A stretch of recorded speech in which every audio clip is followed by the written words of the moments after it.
అందరికీ నమస్కారాలు. నా పేరు నీరజ హరిప్రభుల. నేను విజయవాడ. నాకు చిన్నతనం నుంచి చాలా కవితలు చదవాలంటే చాలా ఇష్టం. ప్రతి పుస్తకం నేను 4-5 సార్లు ఆ దశలోనే చదివిన దాన్ని. అంత ఇష్టం అన్నమాట. అప్పటి నుంచి నాలో దాగి ఉన్న సృజనాత్మక శక్తిని వెలికి తీయడానికి చిన్నప్పుడే స్కూల్ రోజుల్లో చాలా ప్రైజులు అవి తెచ్చుకున్నాను. కానీ టీనేజ్లో వివాహం తర్వాత ఉమ్మడి కుటుంబం, 3 ఆడపిల్లలు, పెంపకం, చదువులు, ఈ పెళ్ళిళ్ళు ఇవన్నీ అయ్యాక నాలో ఉన్న సృజనాత్మక శక్తిని పైకి తీసుకున్నాను. నేను 3 MAలు పూర్తి చేశాను. MA English, MA Telugu, MA సంస్కృతి. తర్వాత నేను కవితలు రాశాను. 150 కథలతో నీరజ కథాకథంబం, 75 కవితలతో ఊహల అల్లికలు రాశాను. వెంకయ్యనాయుడు గారి చేత సన్మానం కూడా పొందాను. ఆ తర్వాత ఇప్పటిదాకా నేను 300 కథలు చదివాను, 30 పుస్తకాలు రాశాను. నా వ్యాపకమే అది. ఇంకా మనవరాళ్ళు వచ్చాక ప్రతిరోజు కవితలు, కథలు రాయటం, వెబ్సైట్లకు రాయటం, వివిధ పుస్తకాలు రాయటం, సభల్లో పాల్గొనటం, ఇది నా వృత్తి. ఇక నేను చదవబోయే కవితని మహిళాభ్యుదయం పేరున రాసుకొచ్చాను. శీర్షిక మహిళ, నేటి మహిళ.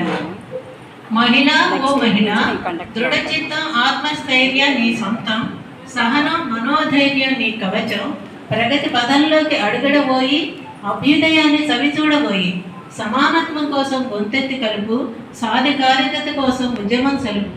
ఎవరో వస్తారని, ఏదో చేస్తారని భ్రమించుకు, నిద్రాణమై ఉన్న నీలో ధైర్యశక్తిని మేలుకొల్పు. ధైర్య సాహసే లక్ష్మి అని మరువకు, కష్టించి నీ కాళ్ళ మీద నీవు నిలబడే ప్రయత్నం చెయ్యి, విజయం తచ్చమే నోయి. ఆర్థిక స్వావలంబన, సాధికారికత నీ వెంట నోయి. అన్ని రంగాలలో నీదే పై చేయి. తిరుగులేదు నీ మేధాశక్తికి, ఎదురులేదు నీ ప్రతిభా పాఠవాలకు. వంటింటి నుంచి నేటి శాటిలైట్ యుగంలోకి అడుగుడిన ఓ మహిళ, గరిటనే కాదు నేటి రాకెట్ను కూడా చేతకొనిన ధీర వనితవు నీవు. నీవే ఈ జగతికి మూలం అని గర్వించు. నీవు లేకుంటే ఈ సృష్టే లేదని గుర్తుంచుకో. అష్టలక్ష్ములు నీవే, ఆది పరాశక్తివి నీవే. ఆడది అబల కాదు సబల అని దశదిశలా చాటి చెప్పు. ప్రపంచాన్నేలే మహాసామ్రాజ్ఞివి నీవు. నీవు నవ్వితే కుటుంబం అంతా నందనమవుతుంది. నీవు ఎదిగితే సమాజం వృద్ధి చెందుతుంది. మహిళాభ్యుదయమే దేశాభ్యుదయం. స్త్రీ శక్తియే భారత భవిష్యత్తు. నీవు ఒక వ్యక్తి కాదు, ఒక విశ్వం. మహిళను గౌరవించడం మన సంస్కృతి, సాంప్రదాయం. ఆమెను ప్రోత్సహించడం మన అందరి బాధ్యత. సరిలేరు నీకెవరు, సరిరారు నీకెన్నడు. మహిళ అన్ని రంగాలలో ప్రగతిని సాధించి ముందుకు అడుగులు వేయటే మహిళాభ్యుదయము. ఎక్కడ మహిళను గౌరవిస్తే అక్కడ దేవతలు ఆనందిస్తారు. ఎతన ఆదేశ పూజతి అని ఉంది కదా, ఆ శ్లోకం అది అర్థం అదే. అందుకని మహిళ ఉన్న చోట సంపద ఉంటుంది.